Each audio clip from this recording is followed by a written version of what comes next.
Morning guys, Dr. Corey here. Welcome to your Monday Motivational Mastery session. Hey, today I want to give you 2 tips for handling information that flies in the face of what you know.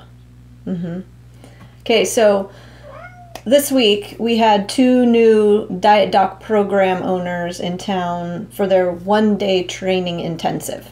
And over the course of 8 hours, so we discussed branding, we're discussing marketing, client development, how to choose macronutrients, the science behind metabolism, and my favorite subject, the psychological needs that every human being has and how those needs influence goal pursuit processes, okay? So we were very deep into dieting and human behavior. But so one of the new owners was describing her approach that she takes that she implements with her new clients, and she was explaining her understanding of certain principles as they relate to metabolism. And it became really clear rather quickly that what she had learned and what she had been taught by other people required a review and required a revamp, so to speak. You know, I can see her face in my mind's eye right now, and she looked this interesting combination of distraught and dismayed. And, you know, I could hear her gears turning as we're having this conversation. And thinking, but I've believed this for this many years. You know, in my personal life, I believed certain things about my mom and dad's divorce for well over 30 years when I was made aware of new information that really, it directly opposed what I knew, right? And what I'd formed stories around. I had these belief systems that when I acquired new information required me to rethink and reflect what was true and what was real. You know, like our new owner, I was faced with that discrepant information. And it had been information that had really, what it felt like, it had become part of my identity. It had become part of, because it was intertwined with emotion and feeling. And I felt a bit lost at first, and I was confused. And that confusion, though, fortunately, it turned pretty quickly into inquiry and curiosity. But there was that noticeable there was a shift, and it felt like things stopped for a bit, like there was a glitch in my operating system. It's just like when you see, and I have a very bad habit of having like 4 browsers open and 20 tabs open in each browser, and when you open something up and you see that little circle just turning and turning and turning and nothing is happening. That's what it felt like for me, and I imagine it did for a program owner at first too. But our clients face this frequently as well, you know, what they've believed about themselves or others, or about weight loss in general, or their metabolisms, like I'm broken, or my metabolism is damaged, or just about motivation and goal pursuit. What they've believed for so long can feel like it's just quickly reduced to rubble.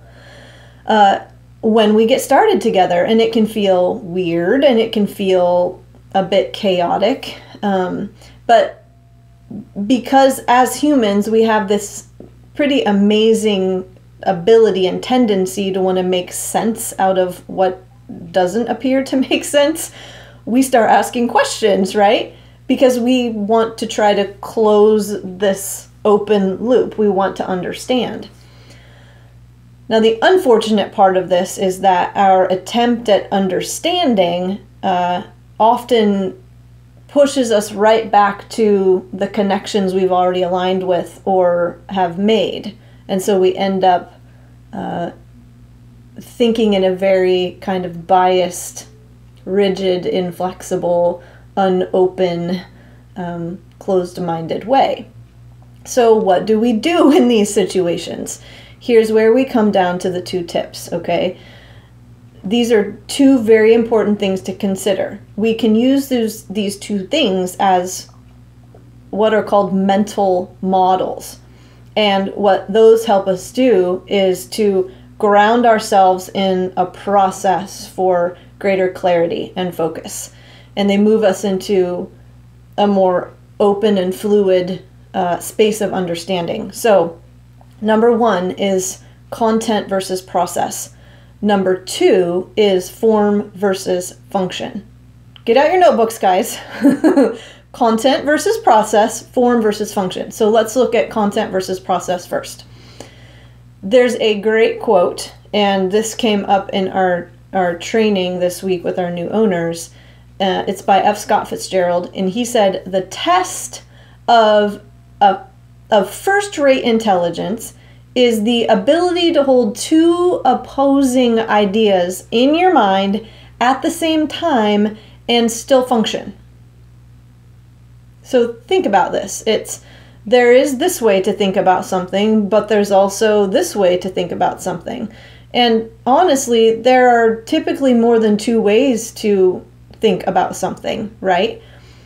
But most of us are uncomfortable with that level of uncertainty in knowing, because we're used to operating in a very black and white binary way. Now, let's look at a weight loss example. With weight loss and other like health goal related pursuits, there are specific outcomes that we're working toward, right? It's a number on the scale, it's a certain weight that we can squat, it's an average speed on a really hilly cycling climb. You guys know me. And the content of these outcomes comes down to the activities that we need to engage in to achieve them, okay? Now, if it's weight loss, it's like eating within certain calories that facilitate fat loss. It's managing portions, it's ordering effectively at restaurants, it's exercising. That's the content, okay?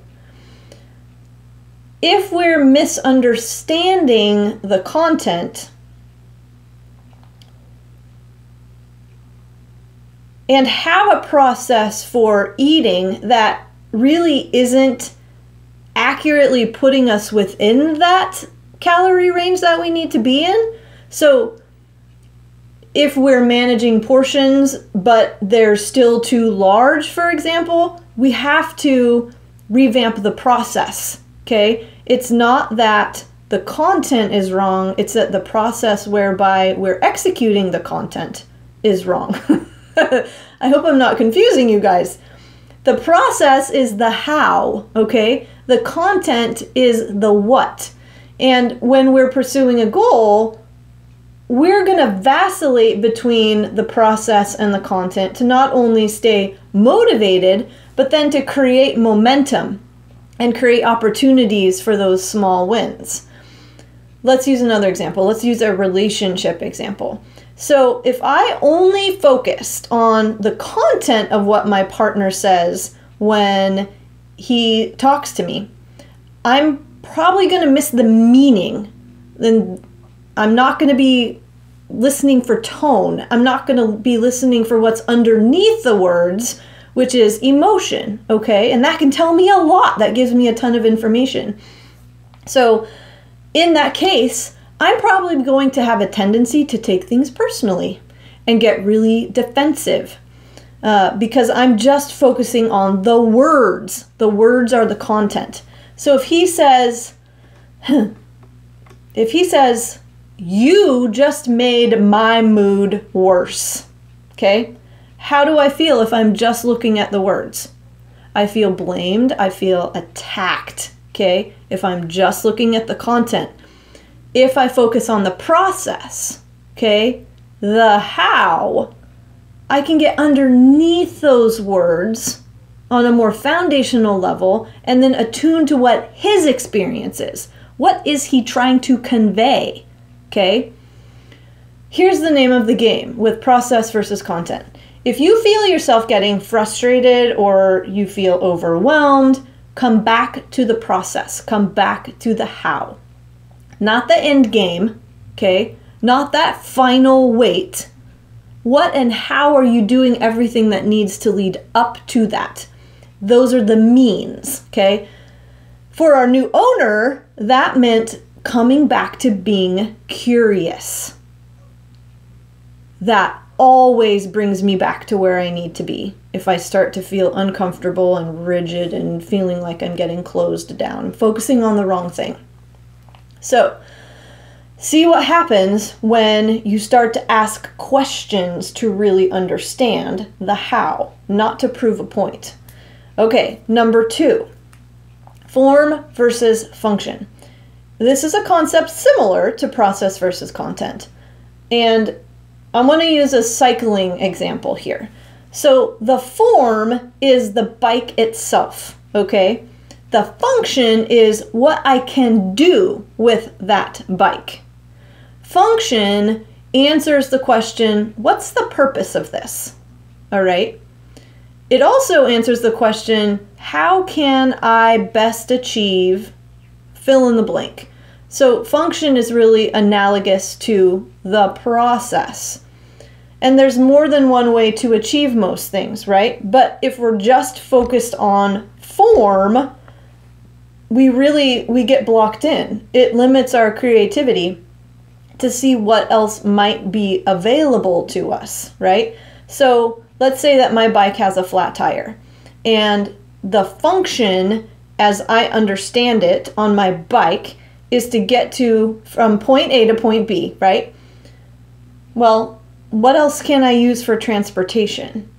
That's the function of the bike, right? Is a way of moving and getting to a destination.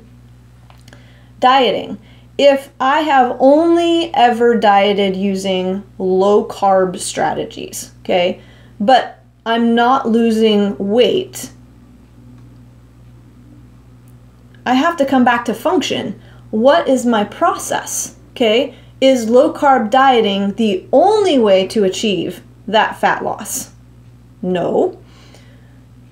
We have to get away from the form, right? The specific type of diet, and into the function. What a diet is out there to help me achieve what? Fat loss. There are multiple ways to go about doing that. Okay. I hope this doesn't sound too esoteric, guys. There's another quote that I want to end with, and this, I think, says it all.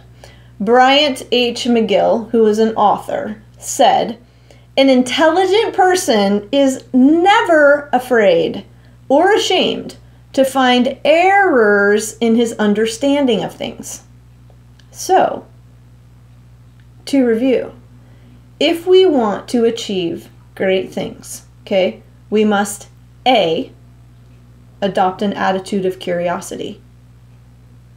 We got to inquire. We got to ask questions. We got to be open to that there are other possibilities outside of what we could possibly currently conceive. Okay? And B, notice and become an observational scientist. Start observing the ideas that we've been operating with. And then we need to ask ourselves, again, we come back to curiosity, how might these ideas be wrong? How might I prove them wrong? All right, guys, go out and start asking a lot of questions. Have an awesome week.